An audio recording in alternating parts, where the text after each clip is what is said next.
ప్రభుత్వ తీరుపై శాసన మండలిలో ప్రతిపక్ష నేత బొత్స సత్యనారాయణ మండిపడ్డారు. తమ సభ్యులు అడిగిన ప్రశ్నలకు రాజకీయ కోణంతో సమాధానం ఇవ్వడం సరికాదు అన్నారు. తమ ప్రభుత్వ హయాంలో ఉద్యోగులకు 27% ఫిట్మెంట్ ఇచ్చాము అని, పీఆర్సీ వేశాము అని గుర్తు చేశారు. అప్పులపై తప్పులు మాట్లాడుతూ ఉన్నారని, దానిపై చర్చించేందుకు సిద్ధమా అని సవాల్ విసిరారు. పీఆర్సీపై ప్రభుత్వ వైఖరికి నిరసనగా మండలి నుంచి వాకౌట్ చేశారు వైఎస్ఆర్సీపీ ఎమ్మెల్సీలు.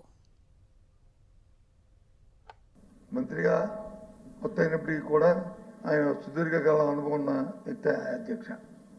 వారు అడిగిన ప్రశ్నని రాజకీయ కోణంలో తీసుకొచ్చి వారు మాట్లాడుతున్నారు అధ్యక్ష.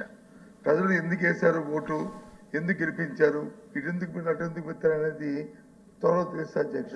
ఒక్కోసారి కొన్ని ఆవేశాలకు, కొన్ని అలవాటు, కొన్ని వారికున్న అత్యుత్సాహంగా ఇచ్చిన వారు చూపెట్టిన ప్రలోభాలకు లొంగి చేయొచ్చు అధ్యక్ష. సరే, వాటర్ ఉంటుంది, ప్రభుత్వాలు మారాయి, అటు ఉన్న వాళ్ళు ఇటు వచ్చాం, ఇటు ఉన్న వాళ్ళు అటు లేదు. No issue, no issue.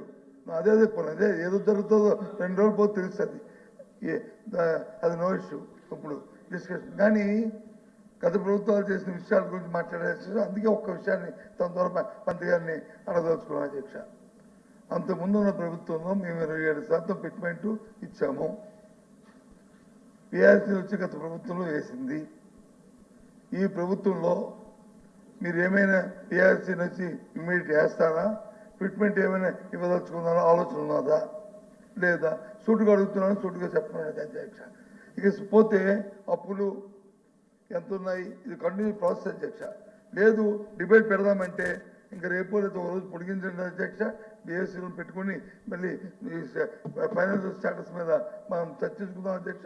అప్పుడు ఎవరు చేసిన అప్పులు ఏంటో, ఎవరు ఇచ్చిన అప్పులు ఏంటో, ఎవరు బకాయిలు పెట్టారో, ఎవరు విద్యాశాఖ బకాయిలు పెట్టారో, ఎవరు ఆరోగ్యశాఖ బకాయిలు పెట్టారో, ఎవరు ఎంప్లాయీస్కి బకాయిలు పెట్టారో, ఎవరు ఎంత ఇవ్వాలో అన్నీ కూడా చర్చిద్దాం. మాకే అభ్యంతరంలే. ఎందుకంటే మీరు గవర్నమెంట్లో మీద రికార్డు కూడా ఉంటుంది. మీరేం చెప్పినా మీద రికార్డు ఉంటుంది. ఆ రికార్డు ప్రకారం చెప్తారు. మీరే చెప్తున్నారు కదా, ఆ సభలో బయట 3,70,000 కోట్లే అప్పు ఉంది, 10 లక్షలు 14 లక్షలు కాదని మీరే రికార్డు పరంగా ఇచ్చారు కదా.